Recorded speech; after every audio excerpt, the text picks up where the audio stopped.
नमस्कार दोस्तों।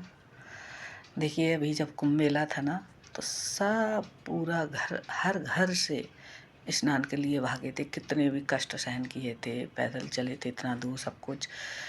लेकिन कई लोग ऐसे थे कि सिर्फ बस उनको पता होता है कि कुंभ है तो कुंभ में स्नान करने जाना है, और स्नान करने से हमारे पाप मुक्त हो जाते हैं, हमें मुक्ति मिल जाती है, हमारे पाप धुल जाते हैं। लेकिन कई लोग हैं जो सिर्फ घूमने के पर्पस से जाते हैं। लेकिन कुंभ का मतलब क्या है, कैसे कुंभ शुरू हुआ, आइए जानते हैं।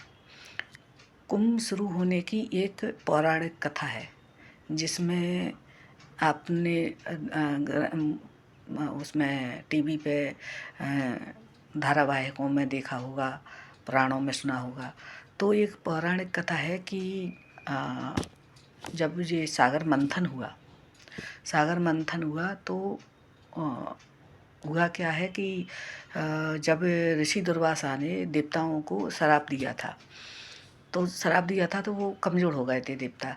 तो सभी देवता, वो राक्षस, जो राक्षस लोग थे, उन्होंने उस मौके का फ़ायदा उठाया और उन्होंने सारे देवताओं को हरा दिया। हरा के उनका सारा राजपाट खुद ले लिया और हरा दिया, हर जगह उन्होंने अपनी वो कर ली। तो फिर सारे देवता मदद मांगने के लिए गए विष्णु भगवान के पास। जब विष्णु भगवान के पास गए देवता, तो विष्णु भगवान ने कहा कि देखिए, अमृत पीने से ही आपकी ताकत वापस आ सकती है, और अमृत के लिए सागर मंथन करना पड़ेगा।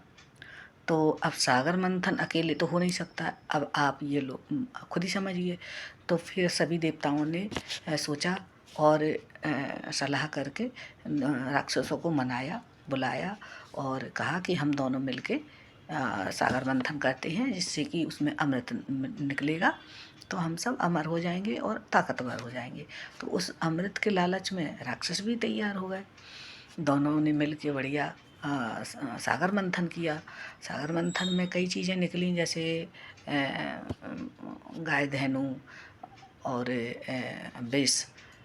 लास्ट में जब अमृत निकला, तो जैसे ही अमृत निकला, उस अमृत का जो घड़ा निकला, उस घड़े के लिए आपस में दोनों लड़ने लगे, देवता और राक्षस लड़ने लगे। तो जो इंद्र भगवान के बेटे थे जयंत, उन्होंने उस अमृत के घड़े को लेकर और भाग निकले। जब वो भाग निकले तो राक्षस उनके पीछे पीछे भागे और लड़ते रहे। अब उनको अमृत लेने के लिए वो करीबन 12 दिन भागे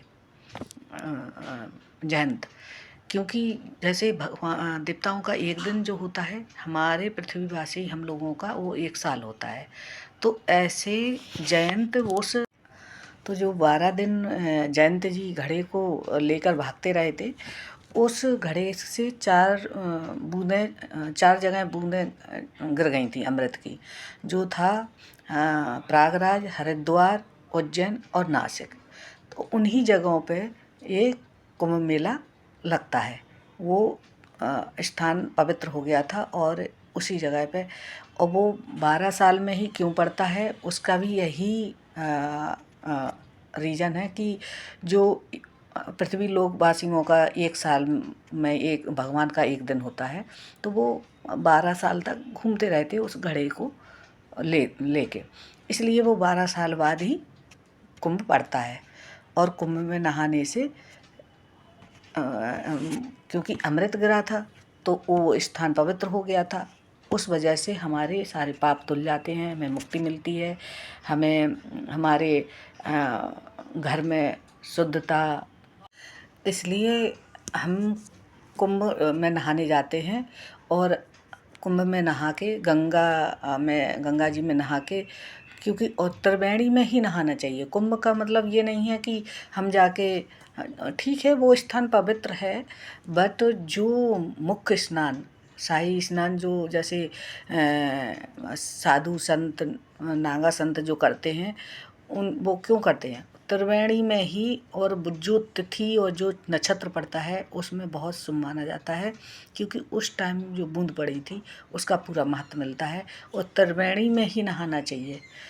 तो उस स्नान से हमारी जीवन में पवित्रता हो जाती है, हमारे सारे पाप धुल जाते हैं, हमारी एक सारी निगेटिविटी जो होती हैं हमारे घर में, हमारे जीवन में, हमारे दिमाग में, वो सब हट जाती हैं। एक पॉजिटिविटी आती है, एक अध्यात्म की तरह जुड़ जाते हैं हम। हमारा बहुत अच्छा सा फील होने लगता है हमें, हमारे सारे कार्य बनने लगते हैं और हमें मुक्ति मिलती है, हम अपने जीवन को सफल बना लेते हैं। तो इसलिए हम कुंभ स्नान नहाने जाते हैं। तो पहले जब आप कुंभ जा तो रहे हैं, लेकिन उसका आप महत्व समझिए, क्या है, कैसे ये कुंभ शुरू हुआ, क्यों हुआ, उसका क्या महत्व है, ये जानना बहुत ज़रूरी है। सो जितना मुझे आता था वो मैंने सोचा कि आप सबके साथ शेयर करूं। Thank you. अगर कुछ गलत बोला हो तो मैं आपसे क्षमा चाहती हूँ।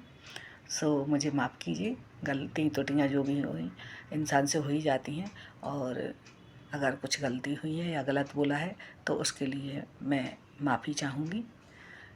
बाकी का जो भी मुझे जितना आता है तो मैं सोचती हूँ आप लोगों के साथ शेयर करूँ। सो आप देखते रहिए और मेरे चैनल से जुड़े रहिए, और जो आध्यात्मिक की तरफ हैं, जो पूजा पाठ करने वाले हैं, भक्ति भाव लीन रहने वाले हैं, उन लोगों को ज़रूर मेरा चैनल शेयर कीजिए, और ज़्यादा से ज़्यादा शेयर कीजिए, लाइक कीजिए, कमेंट कीजिए, और बताइए ज़रूर कि आपको ये जानकारी लेके, सुन के, देख के कैसा लगा। और तो मेरा थोड़ा उत्साह बढ़ेगा, और अगर आपको अच्छा लगा है और आप चाहते हैं कि मैं इस तरह का वीडियो बनाऊं तो आप मेरा सपोर्ट कीजिए। मैं आपको ऐसे ही जितना होता है उतनी आपको ऐसी नॉलेज की, जानकारी की वीडियो देती रहूँगी। अब आप सबसे विदा चाहती हूँ। धन्यवाद। Thank you.